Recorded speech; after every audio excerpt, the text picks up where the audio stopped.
Nobbut a cockstride, or as you posh folk in Cheshire'd say, it is nothing like any distance, but may be nearer to the length of a cockerel's stride, or about the length of my shiny silver BMW. This popular Lancashire phrase is of course not very accurate, as it obviously depends on the size of your cockerel, and also the length of its legs.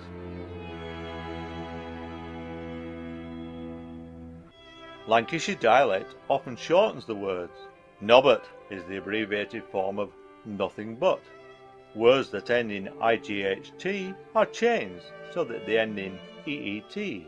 For example, light, night, and right become late, nate, and rate. Sometimes words are lengthened. Open will become open.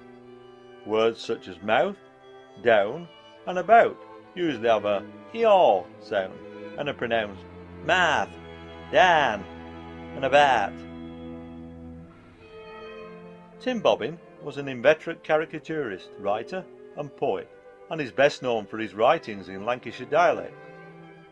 Tim, whose real name was John Collier, was born in 1708 in Urmston, Manchester. The son of a clergyman, he spent most of his working life as a schoolmaster in my local village, Milnrow.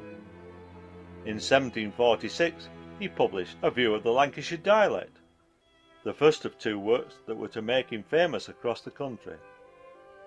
Then in 1773 he published a book of sketches, Human Passions Delineated. The book, containing 120 Hogarth-style sketches, was in effect a catalogue. If a sketch caught someone's eye, then they could pay him to make it into a painting. The cost was calculated per painted head, giving the buyer the option of omitting or adding to the characters found in the engraved version. No doubt some characters were more popular or unpopular than others. An early series of sketches depicted a visit to the dentist. A doctor once much puzzled was to find out ways and means, how teeth to draw of every class, without such racking pains. So he the pincers took in hand, and pulled with might and main. But these slipped off, we understand, which much increased the pain.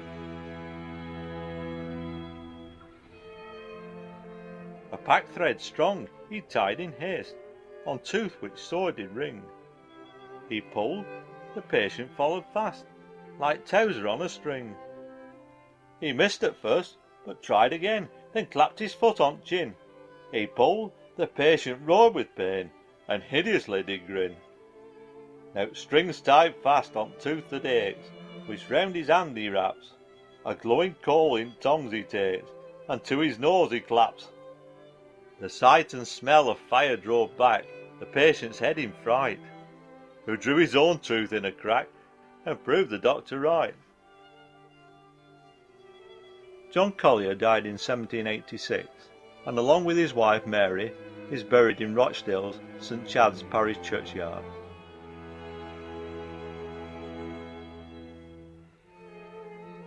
Part of the inscription on the gravestone reads, "Here lies John, and with him Mary, cheek by jowl, and never vary.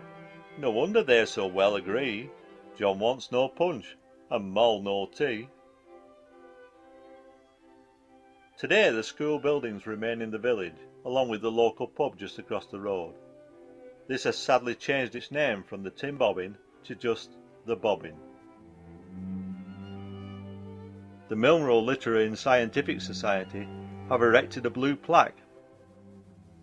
His memory, like the Lancashire dialect, still lives on.